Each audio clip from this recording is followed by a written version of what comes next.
RMC, After Italy, Nicolas Jamin. Salut à tous, bienvenue dans l'After Italy, buongiorno a tutti. L'accent est déplorable, je vais le travailler. Nous sommes en podcast, vous le savez, audio et en vidéo sur vos box SFR, vos box Free désormais, sur vos télés connectées, sur l'appli RMC, BFM Play, et donc sur la chaîne After Foot TV. Vous êtes de plus en plus nombreux à nous regarder, on vous en remercie bien sûr. Avec cette semaine, le pilier, notre tour de Pise à nous, car lui aussi il penche parfois avec sa webcam. Johan Crochet est là cette semaine. Salut Yo. Salut Nico, ciao à tutti. Et Loïc Moreau, chef du service data d'RMC Sport. Salut Loïc. Ah bon, on a un service data ? J'ai l'impression. C'était pas au courant. Tu représentes tout seul. Salut voilà. Loïc. Peut-être qu'un jour Johan te rejoindra. Peut-être, ou Polo, on sait pas. Cette semaine, une question brûlante en France, en Italie, sur la scène européenne. L'AC Milan doit-il tout changer ? Doit-il faire sa révolution dès le printemps, dès l'été prochain ? Car oui, des joueurs à sa direction, du banc de touche à son organigramme, rien ne va plus. Le Milan vit pour l'instant l'une des pires saisons du 21e siècle. 9e de Serie A à 6 journées de la fin. À 20 points, et ça c'est une humiliation du leader et rival interiste, indigne, effectif en difficulté, entraîneur dont le sort semble scellé. Qui pour remplacer Sergio Conceição ? Quel est le chantier prioritaire à Milan ? On va répondre à toutes ces questions. Alors messieurs, c'est parti. D'abord, la situation sportive, bien sûr, avant qu'on monte dans les bureaux du Milan ensemble avec Loïc et Johan. Est-ce que la saison peut encore être sauvée, malgré 9 derniers mois très douloureux, médiocres, laborieux, malgré ces 9 défaites en championnat, cette élimination honteuse en barrage de Ligue des Champions face au Feyenoord Rotterdam. Johan, je me tourne vers toi. Il y a encore quelques échéances finalement pour le Milan cette saison. Oui, il y en a même deux très importantes. La première, c'est la Coupe d'Italie, où ils sont en demi-finale contre l'Inter. Donc, autre derby de Milan en match retour de la Coupe d'Italie après le match nul à l'aller. Donc ça, c'est quelque part un peu sauver la saison. Si tu gagnes la Coupe d'Italie après avoir remporté la Super Coupe d'Italie et s'être imposé dans cette fameuse Super Coupe d'Italie déjà contre l'Inter, ça sauvera un petit peu les meubles. Et puis la deuxième, quand même, c'est l'échéance européenne, parce qu'aujourd'hui, Milan est 9e. Milan est en dehors de la zone Europe. On parle même pas de Ligue des Champions, on parle juste simplement de Coupe d'Europe. Donc le minimum du minimum pour, là aussi, un peu essayer de sauver la saison, c'est de terminer 5e ou 6e pour avoir une place en Europa League, parce que la Conference League, c'est sympa pour des clubs de moyenne taille. Mais quand on a le palmarès de Milan, quand on a l'ADN et l'histoire de Milan, la Conference League, ça fait quand même un peu tâche. Qu'est-ce que tu en penses, toi, Loïc ? Est-ce que le Milan doit d'abord se concentrer sur la saison prochaine plutôt que d'essayer d'aller chercher laborieusement une place, même en Ligue Europa Conférence ? Si, je pense que justement, il faut se concentrer sur cette fin de saison. Elle est super importante parce que voilà, il y a des échéances, il y a un calendrier qui est difficile. On en reparlera peut-être après, mais où il y a des adversaires directs en fait pour la qualification justement dans les compétitions européennes. Il y a l'Atalanta, il y a Bologne, il y a la Roma qui arrive. Donc, il faut soigner cette fin de saison. C'est super important parce que, comme le disait Yo, en fait. La problématique sera différente selon que tu te qualifies ou pas pour une Coupe d'Europe. Si l'année prochaine, tu n'as pas de Coupe d'Europe à jouer, franchement, ça risque d'être un petit peu compliqué. Et à mon sens, il vaudrait mieux quand même essayer de décrocher cette qualif. Alors après, évidemment, la Coupe d'Italie, ce serait un petit bonus. Ça permettrait effectivement de masquer un peu aussi les errances qu'il y a eu sur cette saison. Mais je pense que le plus important, c'est d'aller accrocher une place européenne. Ça sera difficile pour la Champions, ce sera plus Europa ou Conférence. Mais rien que ça pourrait déjà permettre à Milan d'avoir une perspective un peu plus réjouissante pour la saison prochaine. Johan, ils sont dans quel état les tifosi du... Vas-y, Johan. Tout en sachant, Nico, qu'il y a un truc, c'est que tu peux faire coup double. Si tu remportes la Coupe d'Italie, tu es en Europa League la saison prochaine. Et oui, bien Donc sûr. là, le championnat devient un petit peu plus accessoire. Et puis le mercato d'hiver, on va en parler aussi, parce que là, on voit, nous, sur notre écran, Joao Félix, on va aussi en parler. Lui, il est prêté. Ce sera plus facile de s'en débarrasser, certainement. Alors, l'avenir, justement, du Milan à court terme, faut-il s'attendre à une révolution, Johan ? Quel est le chantier prioritaire, selon toi ? Alors, il y a plein de chantiers. Si on doit en faire émerger un prioritaire, ça serait quand même celui autour des contours de l'effectif, clairement. Parce que, in fine, même si ça dépend du choix de l'entraîneur et des décisions des dirigeants, malgré tout, ça reste les joueurs qui sont sur le terrain. Et cette saison, on a vu beaucoup trop de lacunes sur le terrain, chez les cadres déjà, évidemment. Et c'est ça qui est le plus grave. C'est pas trop les joueurs qui arrivent, parce que on peut estimer que dans un mercato général, il y a toujours un petit peu alors c'est pas très joli dit comme ça, mais un peu de déchets, des joueurs qui correspondent pas finalement à ce que tu espérais, qui ont des difficultés d'adaptation et qui ont des performances un peu trop neutres ou un peu trop basses. Tu penses à qui, Johan ? Vas-y. Mais surtout Non, si je prends là, je parlais des joueurs qui sont arrivés. Ouais. Emerson Royal a été totalement mercato Pas royal. décevant, voilà, pas royal du tout pour le coup. Mais même si on prend le mercato d'hiver, qui était un mercato où il fallait ajuster avec pas mal de recrues, des recrues qu'on pouvait comprendre. Joao Félix amenait de la créativité, mais lui est décevant. Kyle Walker, extrêmement décevant pour moi. Vraiment, j'attendais autre chose de ce joueur-là. Je l'ai pas vu. Je l'ai vu monter 2 fois depuis qu'il est arrivé à porter du surnombre offensif. Je trouve qu'il se limite à beaucoup trop peu avec ballon. Défensivement, on connaît un peu Kyle Walker. Ensuite, il y a des joueurs qui ont été pris pour des compléments, mais Bondo, Sotil, pour le moment, ils n'ont pas apporté grand-chose. Fofana, si on retourne à l'été dernier, Youssouf Fofana, c'est quand même pas si mal que ça. C'est un des joueurs les moins décevants qui a été recruté. Morata, il est arrivé l'été dernier, il est reparti au mois d'hiver. Santi Jiménez est arrivé, grosse somme, investissement, mais championnat très différent, équipe en difficulté, donc lui, c'était dur aussi de lui demander de briller. Vous voyez, on fait la somme de tous les joueurs qui sont arrivés lors des 2 mercatos, et les satisfactions, il n'y en a quand même pas beaucoup non plus. Donc, le chantier principal, Nico, c'est ça. Ouvrons un dossier, Théo Hernandez, l'homme qui a quasiment fait le plus parler cette saison à Milan, parce que c'est un cadre, parce qu'il a parfois le brassard de capitaine aussi. Loïc, je veux ton avis là-dessus. Il est en fin de contrat en 2026. Que faut-il faire avec Théo Hernandez ? Et je voudrais qu'on en débatte également, je pense qu'on a des avis un peu divergents. Il n'y a pas le choix pour moi, Nico, de toute façon. Il est en fin de contrat en 2026, donc il faut le vendre. En fait, il n'y a pas trop de choix. Et je pense que de toute façon, la saison qu'il fait sportivement, c'est très compliqué. On l'a vu. Yo parlait de l'épisode du cooling break. Il y a eu des problèmes avec Fonseca en début de saison, des gros problèmes personnels entre eux notamment. Mais après, ça ne s'est pas arrangé. Il y a eu aussi le carton rouge qu'il prend contre Feyenoord en barrage et qui précipite l'élimination de son club. Ça, les Tifosi lui en veulent vraiment à ce niveau-là. Et puis même dans l'attitude, il y a quand même aussi dans la presse italienne, on évoquait une blessure entre guillemets diplomatique avant le dernier rassemblement de l'équipe de France. Il demande à sortir à la mi-temps contre Côme et il est remplacé par le petit espagnol dont le nom m'échappe, Alex Jiménez. Voilà. Et du coup, ça a été mal perçu parce que derrière il joue avec l'équipe de France. Donc on dit attends, tu demandes à sortir sur blessure avec ton club et tu joues avec l'équipe de France, il y a un truc qui va pas. Donc en fait, il coche toutes les mauvaises cases cette saison, Théo Hernandez. Et le problème, c'est pareil, il a voulu une revalorisation salariale pour prolonger. Milan, au début, était pas très chaud. Bon, après, ils ont laissé un peu couler. Et puis, les événements se sont accumulés. Du coup, la prolongation, elle a traîné. Elle a pas eu lieu. Ils ont essayé même de le vendre, à Côme, notamment, cet hiver, de s'en débarrasser. Lui, bon, forcément, il a pas accepté parce que pour lui, c'était aussi un retour... Bien sûr, une rétrogradation. Voilà, quoi. Exactement, une sorte de rétrogradation. Donc maintenant, on arrive effectivement avec un Théo qui performe pas tellement, qui a encore une petite valeur marchande et qui doit être vendu cet été sous peine de le voir partir libre en 2026. Il y avait des négociations pour une prolongation. Je sais pas où on en est, mon cher Yohan, tu vas nous éclairer. Moi, si je m'engage un peu sur Théo Hernandez, je me dis qu'on peut encore retirer quelque chose sur le plan sportif, je dis bien quoi.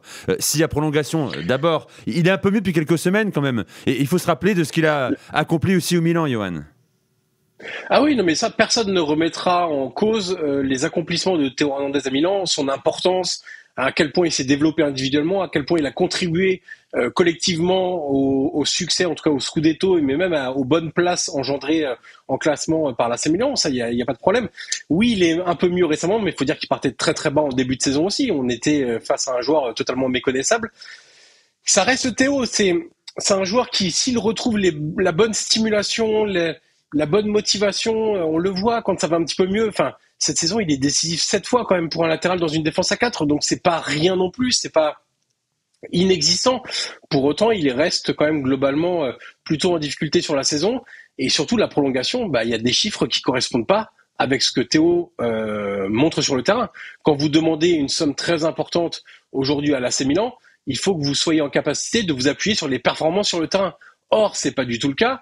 Et surtout, il y a ce problème d'attitude qu'évoquait Loïc, c'est les gens n'en peuvent plus de le voir marcher.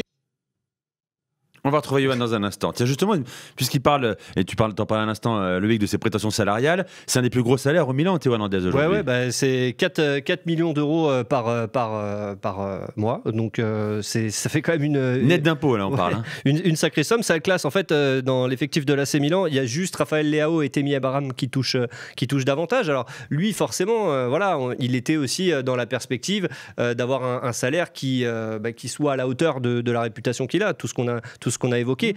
Et le problème, effectivement, c'est que ça tombe sur la saison où il est le moins performant. Il est le moins performant et où, effectivement, son attitude, ses problèmes aussi extra-sportifs ressurgissent. Donc là, c'est compliqué. On a vraiment l'impression, si tu veux, qu'on arrive à la fin de l'histoire, en fait, entre Théo et l'AC Milan.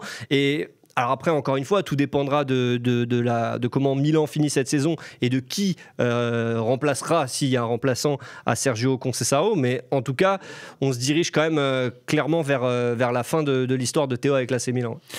On a parlé de Rafael Leao, qui est le plus gros salaire du Milan, bien sûr, international portugais.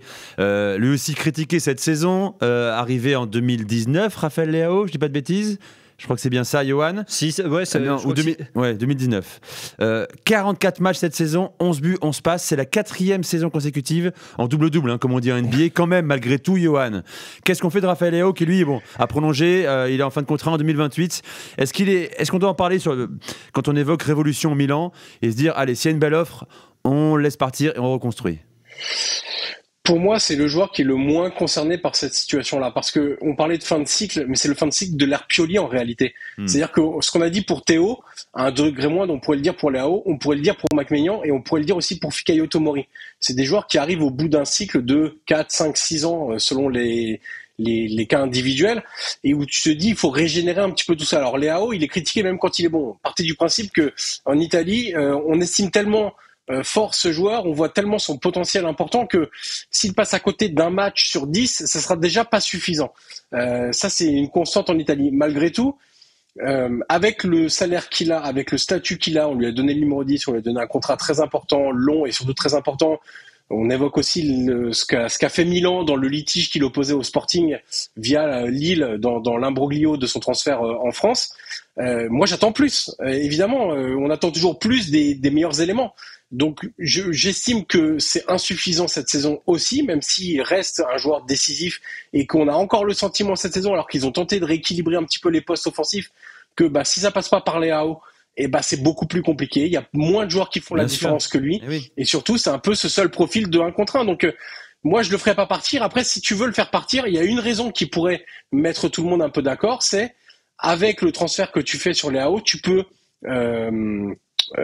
consolider un peu ton effectif et le renforcer surtout avec d'autres achats, parce que la somme qui sera dégagée du transfert de Leao peut servir et peut être injectée sur différents postes dans l'équipe. Mais il faut vraiment dissocier le cas Théo et le cas Leao. C'est vraiment deux cas un peu différents, et sportivement, il y en a quand même un qui a beaucoup plus répondu aux attentes que l'autre cette saison. C'est toujours un peu risqué, Yo, parce que Sandro Tonali, c'était ça, l'argent qui a été rapporté par son transfert à Newcastle. Au début, il s'était dit, tiens, ça va permettre de bonifier l'effectif. C'est ce qui avait été vendu d'ailleurs par les dirigeants. Et au final, l'argent, l'investissement, il n'a pas été ouf, quoi. Les gars, la question Mike Mignon. Tu as tout à fait raison. Récupérer de l'argent, c'est toujours très bien. Ensuite, c'est comment tu l'utilises. Vous savez, les clubs italiens, je le dis souvent dans l'after, Nicolas. Moi, ça me fait marrer quand on me dit les clubs italiens n'ont pas d'argent. Ils en ont de l'argent, ils le dépensent n'importe comment. C'est très différent. D'ailleurs, on va en parler dans un instant avec toi, sur la gestion de la masse salariale, notamment au sein du Milan par Redbird, notamment sur les derniers mercatos. Je voulais parler de Mike Maignan avec vous, bien sûr. Tout le monde a quasiment annoncé en début d'année la prolongation de Mike Maignan. Il n'y avait plus de doute, c'est bon, il va prolonger, malgré une saison peut-être sa moins bonne. On peut être d'accord là-dessus depuis qu'il est arrivé au Milan.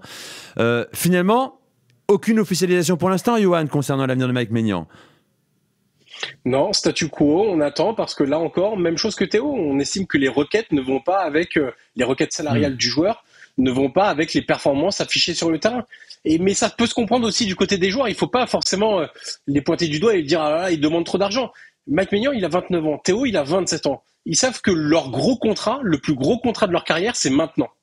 Donc qu'ils aient des exigences salariales plus importantes, moi je le comprends tout à fait. C'est maintenant qu'ils doivent capitaliser sur toute leur saison.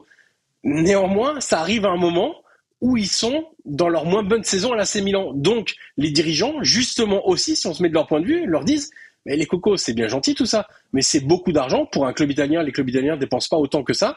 Et surtout, nous, on aimerait que ça soit en adéquation avec vos performances sur le terrain. Si Théo était encore capable de faire ses envolées mythiques et de répondre chaque week-end sur le terrain, il y aurait beaucoup moins de difficultés à lui donner entre 7 et 8 millions d'euros net, parce qu'on parle toujours de salaire net en italien, par an. Et Mike Maignan, même chose. S'il était aussi décisif sur le terrain, on lui donnerait peut-être. Et encore, c'est même pas sûr. Mais là, ça correspond pas. Bon, donc on attend. Et le problème d'attendre, Nico, c'est que l'échéance 2026 arrive très vite.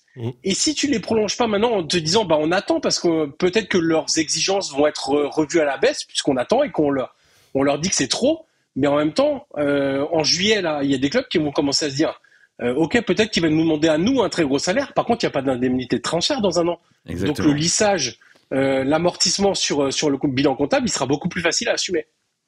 Les gars, je veux qu'on aille très vite avant qu'on parle de la direction sportive du Milan sur quelques cas individuels. Vous me répondez oui, non. Milan doit-il miser encore ou dire stop sur les joueurs suivants? Chukwueze, on garde ou pas? Non. Ok. Non. Tomori? Non plus. Non. Moussa? Oui. Non. Ah, pourquoi non? Alors moi, je pense que c'est un bon joueur, mais simplement quand un joueur n'y arrive pas et qu'il commence à être pris en grippe par le public, pour moi, il n'y a aucun. Ou alors, il faut être un très grand joueur avec ce qui n'est pas jusqu'à très preuve du gros état contraire. d'esprit, une grosse personnalité. Voilà, ce qui n'est pas le cas de Moussa. Pour moi, il faut changer parce que là, tu vas dans le mur. Donc, il faut encore en tirer quelque chose sur le marché des transferts. Je veux un débat très très court, le plus court possible, concernant Joao Félix. Prêté. Non. Ok, voilà, je n'ai pas fini de poser la question. Il n'y a pas de débat, Nico. Allez, merci, au revoir, Joe. Non, il n'y a pas de débat, c'est non. Voilà les gars. Voilà pour les joueurs, les amis. Parlons quand même de la politique salariale de Redbird également. On en a parlé. On pensait qu'en 2022, il y aurait une gestion beaucoup plus rigoureuse également. Parce que c'est des joueurs qui sont arrivés. On a dépensé cet hiver également pour renforcer cet effectif, sans résultat malgré tout. Mais toi, tu as la liste des salaires, la masse salariale devant toi, Loïc. Est-ce qu'on n'a pas fait un peu n'importe quoi aussi? À mon sens, en fait, si tu prends la masse salariale, effectivement, tu regardes dans le top 5, tu as Leao, tu as Abraham, tu as Walker, tu as Chukwueze, tu as Loftus-Cheek. Déjà, tu te dis, effectivement, si tu es anglais, tu as le droit à un petit bonus. En tout cas, tu vas signer un bon contrat à l'AC Milan. Après, voir Leao être le plus haut salaire de ce club, c'est pas étonnant pour toutes les raisons qui ont été évoquées. Mais excuse-moi, Tammy Abraham, il est même pas toujours titulaire, même si ça reste un joueur de qualité. Kyle Walker, Yo en parlait, c'est vrai qu'à part ses premiers matchs, peut-être son match de Super Coupe d'Italie contre l'Inter, où il fait une bonne entrée, sinon c'est assez catastrophique. Chukwueze, voilà. Loftus-Cheek, excellent joueur, mais il est toujours blessé quasiment, donc il joue peu. Enfin, tu vois les salaires, t'as même un Alessandro Florenzi qui ne joue jamais, qui a 3 millions d'euros net par an. C'est délirant. En fait, il y a eu, alors encore une fois, c'est pas tout de la faute de Redbird, il y a certains contrats qui ont été signés avant 2022, donc avant l'arrivée de Jerry Cardinal. Mais franchement, quand tu regardes la liste, tu te dis, il y en a qui sont beaucoup trop payés. Et encore, il y a des joueurs qui ont été, entre guillemets, prêtés, notamment Ismaël Benasser, qui est à 4 millions aussi. Donc, Divock Origi, 4 millions. Non, mais c'est du délire. Donc là, effectivement, en 2025, il va y avoir des joueurs qui vont partir en fin de contrat, notamment Florenzi. Il va y avoir quelques départs. Ça va permettre d'aérer un petit peu cette masse salariale. Et comme le disait Yo, il va aussi falloir vendre des joueurs pour récupérer du cash et pour alléger cette masse salariale qui est vraiment délirante. Si tu compares à la masse salariale de l'Inter, à certains salaires octroyés à des joueurs ou de la Juve, voire même de la Roma, mais tu dis, qu'est-ce qu'ils ont fait, quoi? Ils ont eu le chéquier facile, quoi. Et malgré ça, Johan, en quelques mots, avant qu'on parle de Sergio Conceição, les finances sont saines au Milan pour la 2e année consécutive. Ouais, et ça change. Déjà, dans l'écosystème italien, c'est rare, donc on va les applaudir quand même pour ça. 2e bilan consécutif dans le vert. Alors, on parle de sommes inférieures à 10 millions d'euros, mais c'est quand même être dans le positif parce que même s'il y a eu des dépenses plus importantes, il faut quand même se souvenir qu'ils ont énormément d'abord réduit la masse salariale, qui était beaucoup plus élevée, avant de refaire des investissements cet été. Bien ou pas bien, ça on l'a évoqué avant. Il y a évidemment des joueurs, mais il y a des joueurs qui arrivent en fin de contrat aussi. Il y a beaucoup de joueurs prêtés, donc Abraham il est prêté, est-ce qu'il va rester? On le verra. Florenzi en fin de contrat, Jovic en fin de contrat, donc il y a pas mal de joueurs où ça va être un peu écrémé aussi sur la masse salariale. Et puis s'ils ont pu dépenser un petit peu plus, c'est qu'ils ont fait rentrer plus d'argent. La Ligue des Champions, les contrats commerciaux. Milan est redevenu un peu bankable pour les marques et pour les accords commerciaux. Donc tout ça a énormément progressé.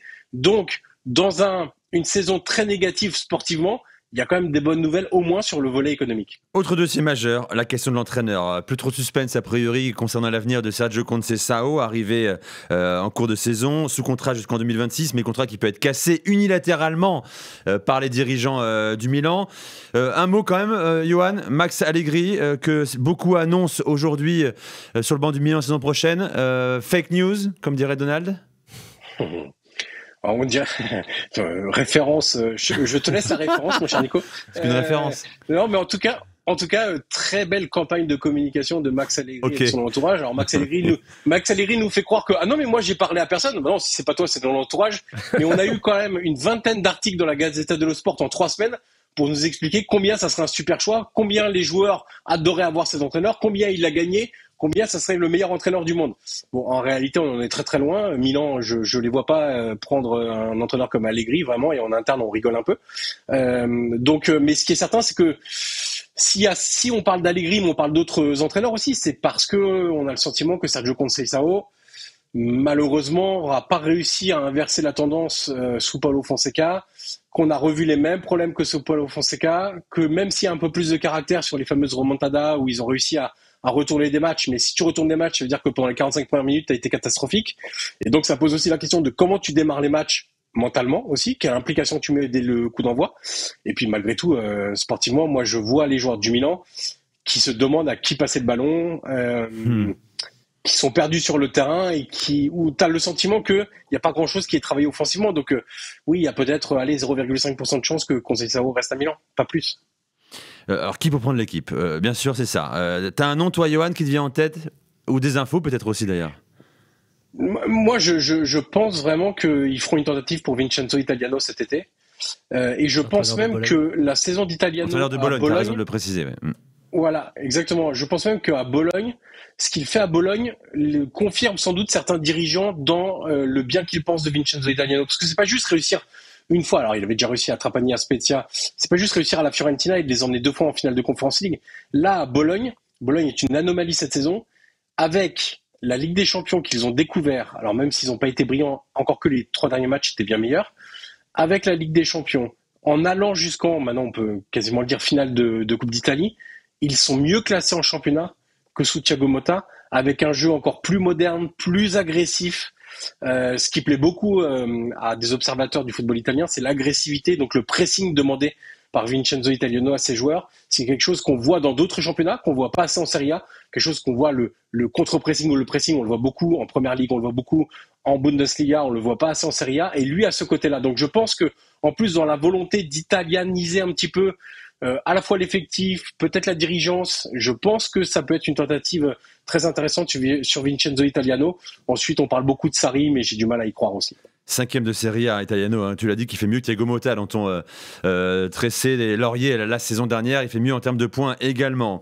Bon, est-ce que finalement, Loïc, le dossier central, parce que là on parle des joueurs, de l'entraîneur, c'est pas encore plus dans les étages, c'est la question du directeur sportif. Mais si. Il n'y a pas de directeur sportif à Milan, hein. Si vous nous écoutez, il n'y a pas de directeur sportif à Milan, c'est fou, c'est un choix. Hein. On a pris les choses à l'envers, Nico, en fait, en commençant par l'effectif, en parlant d'entraîneur et du DS. En fait, normalement. On dit que j'ai mal préparé le podcast. Pas du tout, non, mais c'est pour te dire que pour moi, c'est la question centrale. En fait, tu commences pas une maison par le toit. En fait, tu vois, tu fais les fondations et les fondations, c'est ça, c'est le directeur sportif.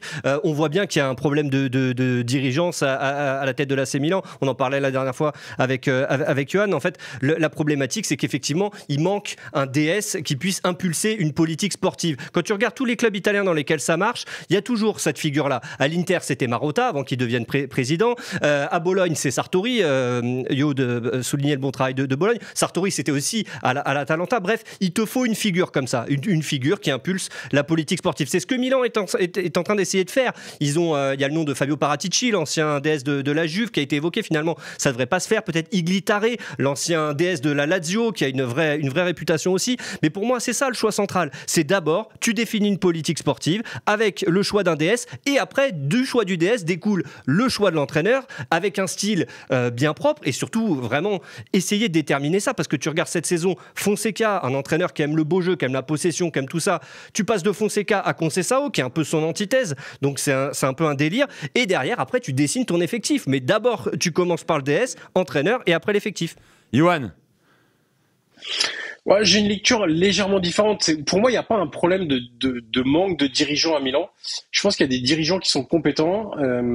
Je pense que le choix de recruter un DS, et donc d'ailleurs c'est ce qui est intéressant, un directeur sportif, ce qui est intéressant, c'est les mots utilisés par Frolani lors du dernier match du championnat, en avant-match, où il a dit « on veut prendre un directeur sportif traditionnel ».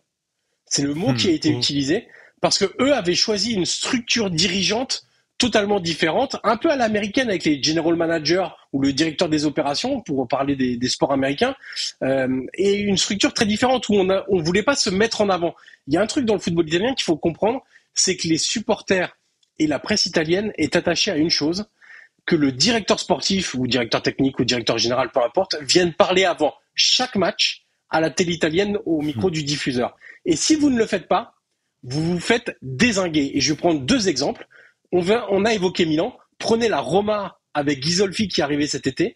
Ghisolfi est très discret, ne veut pas parler. Il s'est fait massacrer. La Roma s'est fait massacrer.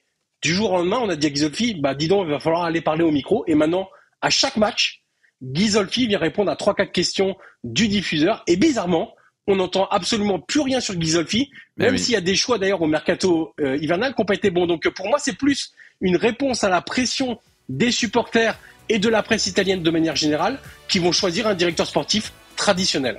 On t'entend, c'est comme au César, hein, quand le discours est trop long, on envoie la musique, hein, mais c'est pas de ta faute, mon cher Johan. Johan, c'était parfait encore une fois. Merci Loïc, parfait aussi. Merci mon Nico. Prochain épisode Nico, de Podcast After Italie dès la semaine prochaine. Merci de nous suivre. À très vite. Bye bye. RMC After Italie.